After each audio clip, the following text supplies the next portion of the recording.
Hello and welcome to Quick Charge. I'm Mikey G, and it's Wednesday, November 15th.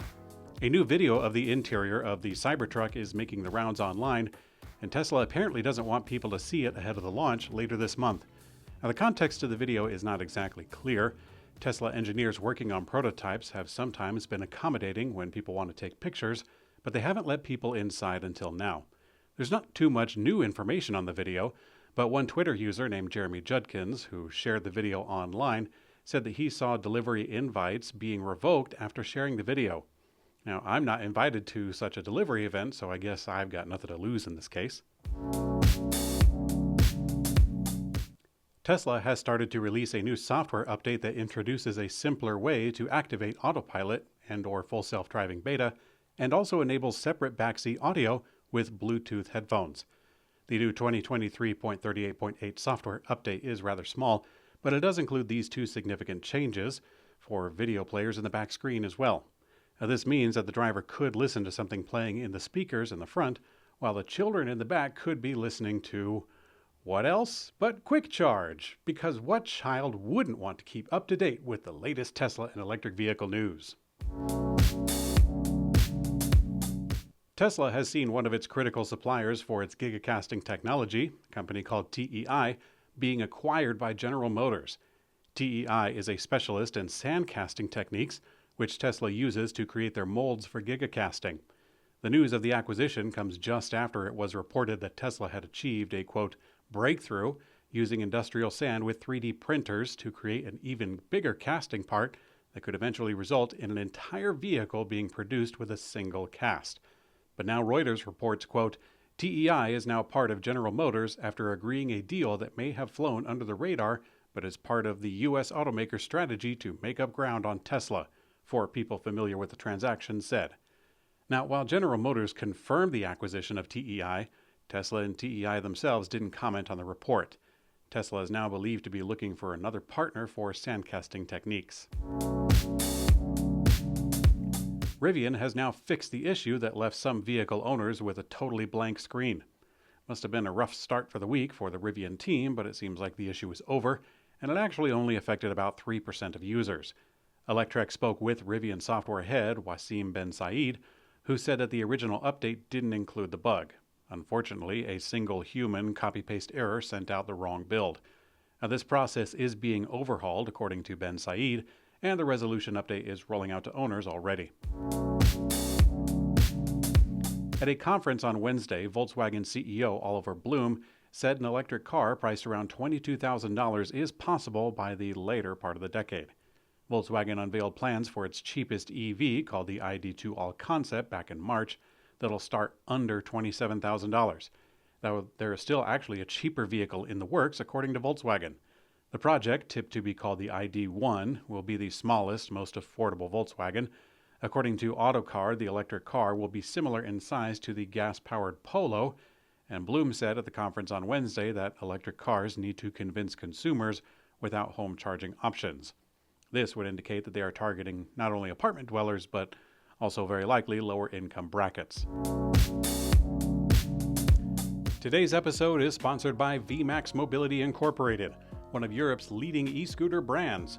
The brand was founded in 2015 and is headquartered in Switzerland. After 8 years of growth in Europe, VMAX e-scooters are now available in North America.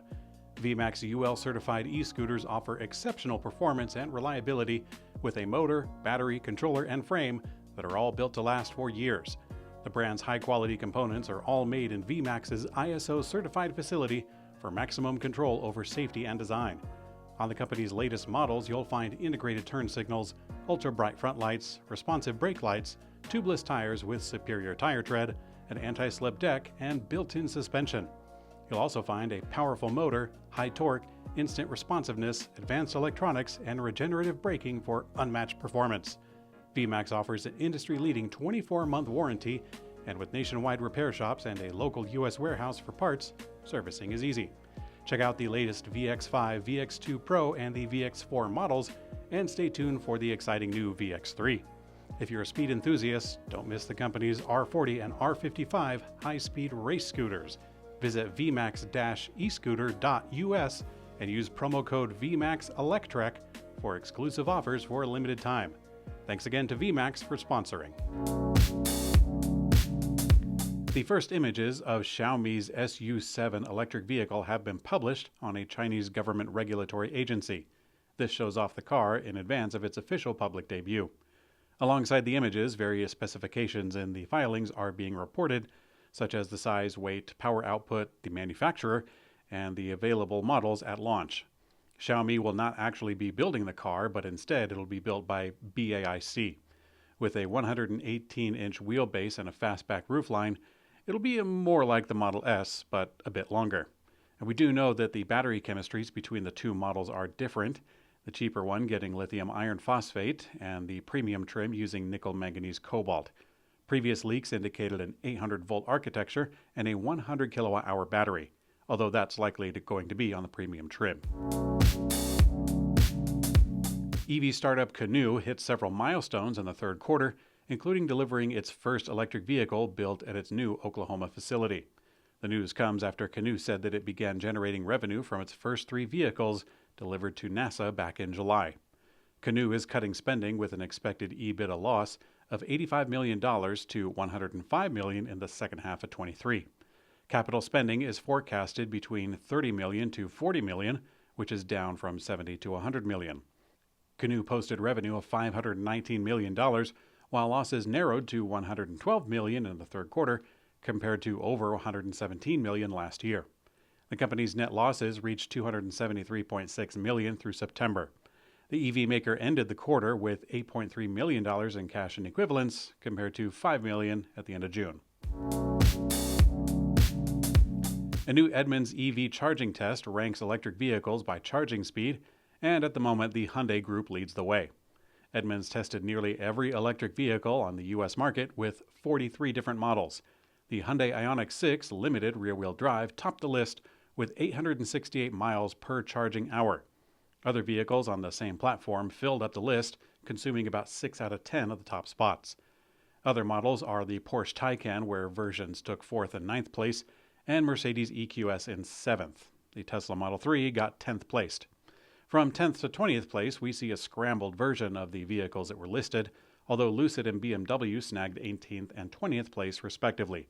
In the last place out of 43 was the Chevy Bolt, also in the 42 slot with the Chevy Bolt, and right above that was the Mustang Mach-E GT Performance, stumbling into the list.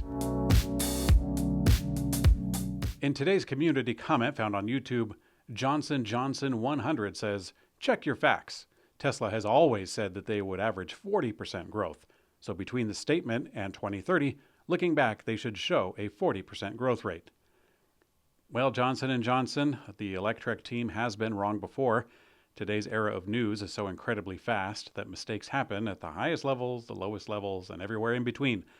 But in this case, we're right. Just take a gander at Bjork Bank's comment.